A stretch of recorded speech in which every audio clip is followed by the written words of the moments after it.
Florida Governor Ron DeSantis is calling for Congresswoman Ilhan Omar to be deported back to Somalia after a new video emerged, her seeming to claim that her primary job in Congress is to protect Somali interests. Here's some of that clip.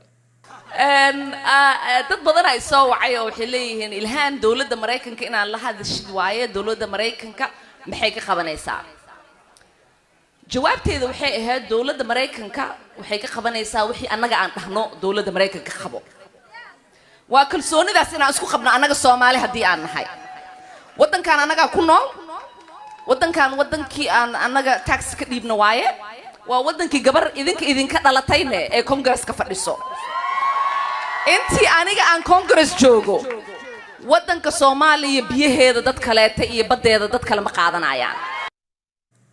DeSantis reposted the video on his personal account along with the caption, "Expel from Congress, denaturalize, and deport."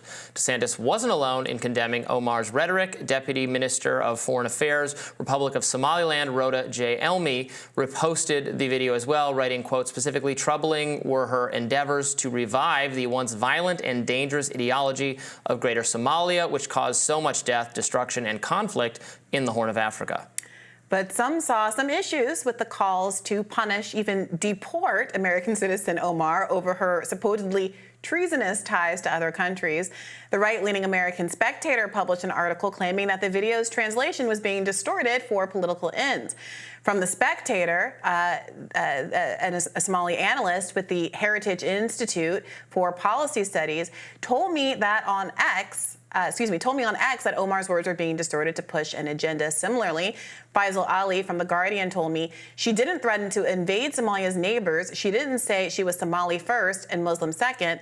At the same time, dozens of self-labeled Somalia analysts, some flashing their credentials, got stuck in the online onslaught, spreading their own translations. Others called out the seeming hypocrisy of denouncing Omar for her pro-Somalia comments while remaining mute on the topic of rabidly pro-Israel members of Congress. One ex-commenter posted, quote, "Yeah, Ilhan Omar should be deported along with every member of Congress," like this, alongside a picture of Burgess Owens' congressional office with massive pro-Israel signage all around it. Yeah, this is a really interesting time to say, if you say that you have solidarity with a country overseas and you want its borders to be protected and not invaded and have anybody else's territorial expansion, that gets you deported, but only if you're Ilhan Omar and not if you're the overwhelming bipartisan majority of Congress, who's basically said we don't want to even have an investigation into whether or not Israel is doing any war crimes because we're so committed to Israeli sovereignty. And in fact, saying anything that might even have the implication that you think Israel as a Jewish state shouldn't persist is de facto anti-Semitic, and we're going to pass a resolution that makes that case under law. I mean, that's what the other side, like, that is what our government is actually doing, right, with respect to Israel. Ilhan Omar says in that statement, when Somalian leader says, "What are you going to do for Somalia?" to say, "I represent the Somalian Americans, and the Somalian Americans are going to advocate for what they want, like all Americans do at Congress." It's just such a stretch. I don't get it. What do you make of it? I mean, I don't know if it's a stretch. I understand people. Well, okay, first of all, she can't be denaturalized or deported or any of that. She has First Amendment rights. The way to hold her accountable, if you don't like what she has to say, is run against her and defeat her. She has to be held accountable through the political process.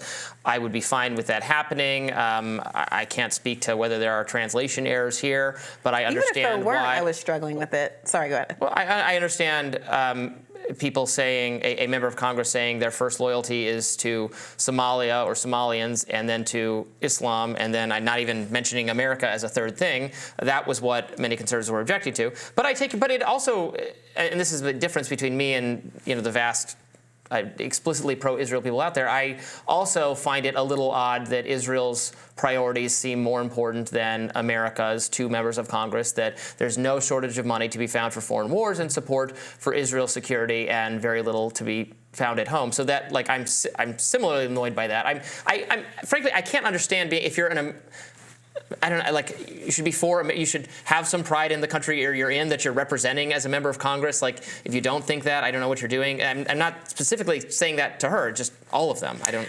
Well, John Fetterman's gotten big plaudits from many of the same people who are criticizing Ilhan Omar after he wrapped himself quite literally in an Israeli flag on several occasions, most recently standing on the roof of what was his offices, and responding That's because during it's enjoyable to watch him fight with activists. Sure. Literally wrapped himself on multiple occasions in an Israeli flag. Joe Biden recently, after October 7th, said during a press conference, quote, "If Israel didn't exist, we would have to invent it."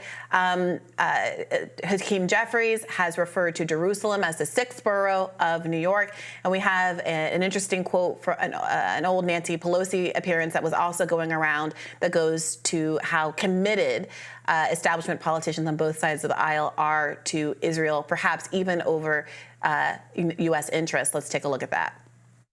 According to one study that I have seen, 70% of people in our country, Jewish people in our country, voted Democratic in this election. So that is a very important point in terms of our connection.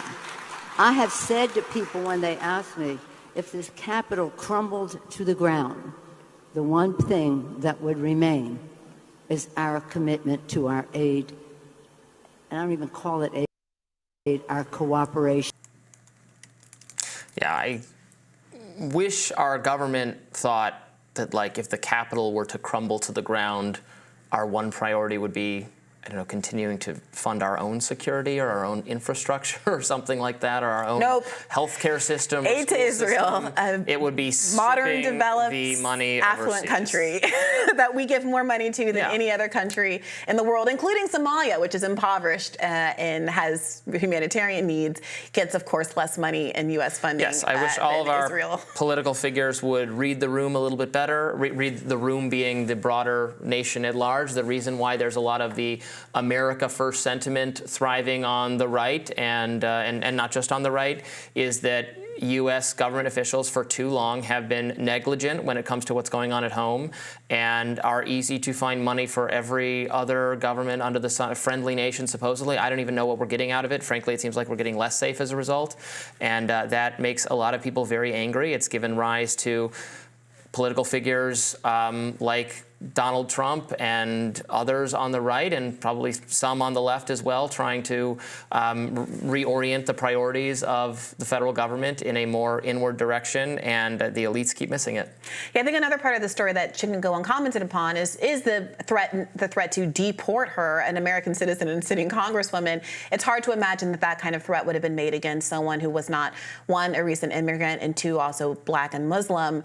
And you know, it is interesting. Ron DeSantis is making these charges. He's someone who framed his campaign as a war on woke and really put a target on a lot of these kinds of cultural issues. He seems to be doubling down on that, despite it not being especially successful for him in the, at least, national political realm. I don't know that making these kind of charges against elected officials, saying that you want to deport someone because you disagree with them, when you have never said anything like that about any number of other political actors, it's going to continue to reflect poorly on the party. Well, and really affirm people's expectations that they're not exactly hospitable to folks with any kind of diversity, including recent immigrants of any color. Well, I think he was reacting to what seemed to be a professed loyalty to Somalia over the government she's an ostensible representative of. So you can imagine that he would say you should deport John Fetterman for wrapping himself in an Israeli flag, or deport Nancy Pelosi we can't deport any of these people. Exactly, but somehow it seems he's allowed to say that. Yeah, and I'm saying that I think the obvious implication Just like she's allowed to say it. I think the obvious implication is that somehow Ilhan Omar is more deportable than some of these other people, and that's why folks are calling it out as bigoted. Yeah, I mean, she could be. I just read this Newsweek article about it. She could be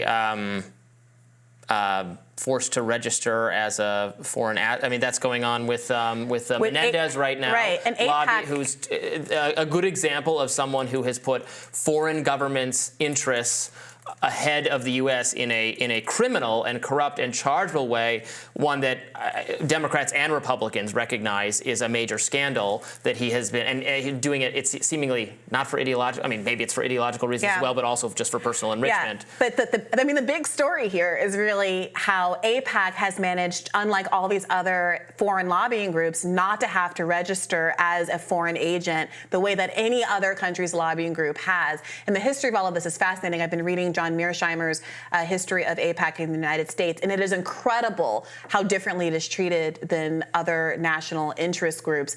And it is remarkable that, again, Ilhan Omar continues to be the target of all of these kinds of attacks precisely because she has historically been willing to criticize AIPAC. No, I don't know that it's remarkable, but there's too much of it. More rising right after this.